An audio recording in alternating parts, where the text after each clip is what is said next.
Welcome to silver spoon heroes kitchen. આજે આપણે દિવાળી હોય કે હોળી હોય, ઘરે ઘરે બનતા ગુજિયા એટલે કે ઘૂઘરાની રેસીપી જોવાના છીએ। અને ગુજિયા કેવી રીતે બનાવવા પરફેક્ટ માપથી આપણે બનાવીશું, તો નહીં તમારા મોડા બને કે નહીં તમારા સરસ મીઠા બને, એકદમ આવા જ બનશે।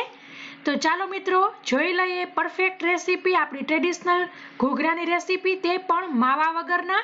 કેમ કે ઘણી વખત માવો મળવો મુશ્કેલ હોય છે, તો માવા વગરના આપણે આજે ઘૂઘરા કે ગુજિયા બનાવીશું। તો તમે પણ આ વખતે હોળી હોય કે દિવાળી હોય, નાસ્તામાં આવી રીતના બનાવશો તો તમારા પણ સરસ એકદમ આવા જ બનશે, અને મહેમાનો કે ઘરના પરિવાર સભ્યો જમશે તો વાહ વાહ કરતા થાકશે નહીં। પણ રેસીપી શરૂ કરતા પહેલા મિત્રો લાઈક કરજો, સબસ્ક્રાઇબ ન કર્યું હોય તો સબસ્ક્રાઇબ પર ક્લિક કરી અને બાજુમાં આવેલી ઘંટડી બટન ઉપર ક્લિક કરી ઓલ ઉપર જરૂરથી ક્લિક કરવું।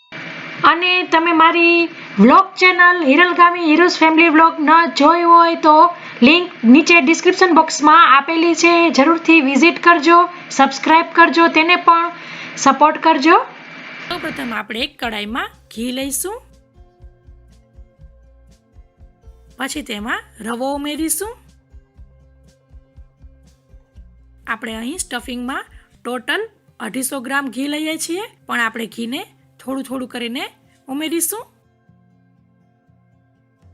પાછું ઘી ઉમેરીને આવી રીતે હલાવતા રહેવાનું છે। રવો આપણો સરસ ગુલાબી રંગનો થાય ત્યાં સુધી શેકવાનું છે।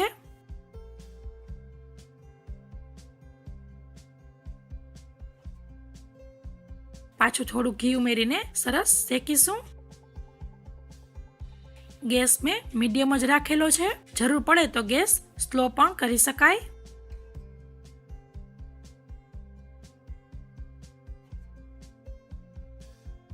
આવી રીતે સરસ ફરે ત્યાં સુધી આપણે ઘી ઉમેરવાનું છે, એટલે આપણે ટોટલ 3 વખત 50-50 ગ્રામ જેટલું ઘી ઉમેરેલું છે।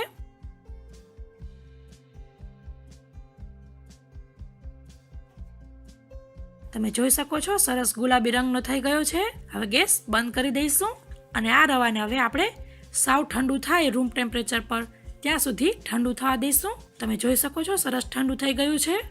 હવે તેમાં આપણે દળેલી ખાંડ ઉમેરીશું અને બધું બરાબર મિક્સ કરી લઈશું।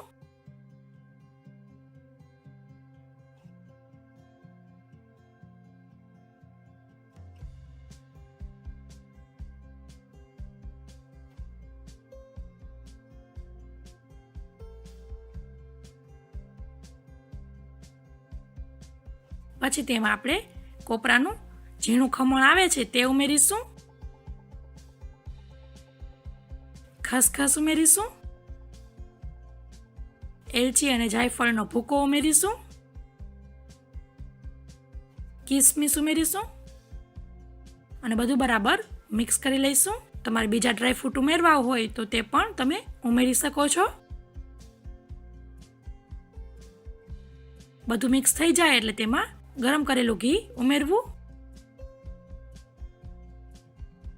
મિક્સ કરી લેવું।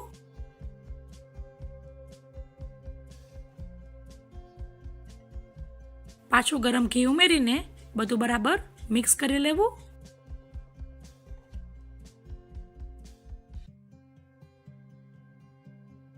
આ સ્ટફિંગ પરફેક્ટ છે। હવે તેને આપણે આવી રીતે દાબીને સરસ ભેગું કરી લઈશું।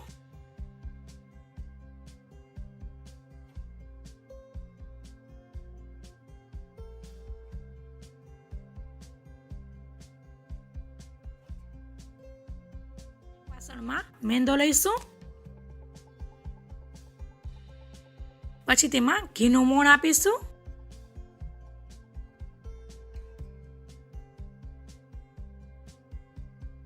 અને થોડું થોડું દૂધ ઉમેરીને આપણે લોટ બાંધીશું।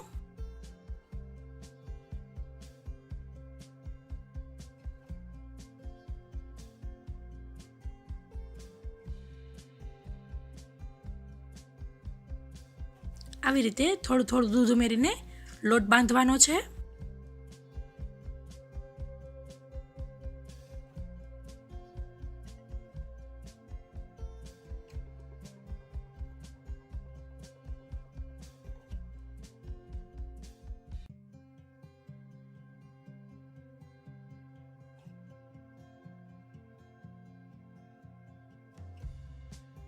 આટલું થોડુંક દૂધ આપણે ઘૂઘરાની કિનારી સીલ કરવા માટે બચાવશું. આપણે ઘૂઘરા માટેનો લોટ ન કઠણ કે ન ઢીલો એવો મીડિયમ સરસ બાંધીશું. લોટ તૈયાર છે. હવે તેને આપણે ભીના કપડા વડે ઢાંકીને રાખીશું જેથી તે સુકાઈ ન જાય. પછી આવી રીતે આપણે નાની ગોળ કે લંબગોળ રોટલી વણીશું. હું અહીં ગોળ વણું છું. પછી ગ્રીસ કરેલા ઘૂઘરાના મોલ્ડમાં આવી રીતે રોટલી રાખી દેવી અને સરસ શેપ આપી દેવો અને સ્ટફિંગને ભરવું. ખાસ ધ્યાન રાખવું કે સ્ટફિંગ કિનારી પર ન હોય, કેમ કે જ્યારે આપણે સીલ કરીએ ત્યારે જો કિનારી પર સ્ટફિંગ હશે તો ઘૂઘરા સરસ સીલ નહીં થાય અને તળતી વખતે તે ખુલી જશે. આવી રીતે જેટલું સમય તેટલું સ્ટફિંગ આપણે ભરવાનું છે અને દૂધ વડે આવી રીતે કિનારી સીલ કરશું. તમે જોઈ શકો છો બધું કેવી રીતે કરવું તે. આવી રીતે બધા ઘૂઘરા બનાવી લેવા. જો તમારી પાસે ઘૂઘરાનું મોલ્ડ ન હોય તો આવી રીતે તમે ઘૂઘરા બનાવી શકો છો. આવી રીતે નાની રોટલી વણી અથવા પૂરી વણવી, તેને હાથમાં લઈ આવી રીતે સ્ટફિંગ લેવું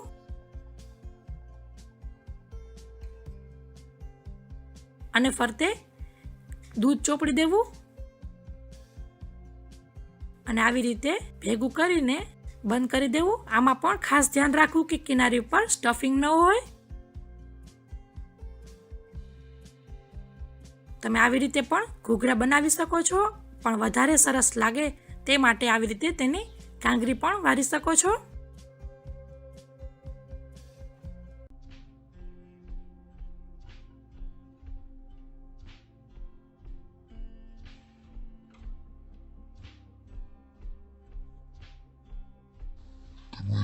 શકો છો સરસ પરફેક્ટ બની ગયું છે ઘૂઘરો. હવે ઘી પણ માપનું ગરમ થઈ ગયું છે. હવે તેમાં આપણે ઘૂઘરા ઉમેરીશું અને આપણે ઘૂઘરાને મીડિયમ ફ્લેમ ઉપર તળીશું. જરૂર પડે તો આપણે ગેસ સ્લો પણ કરીશું.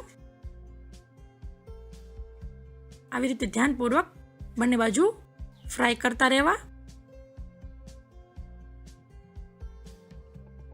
આપણે ઘૂઘરાને પિંકીશ ગોલ્ડન થાય ત્યાં સુધી ફ્રાય કરીશું.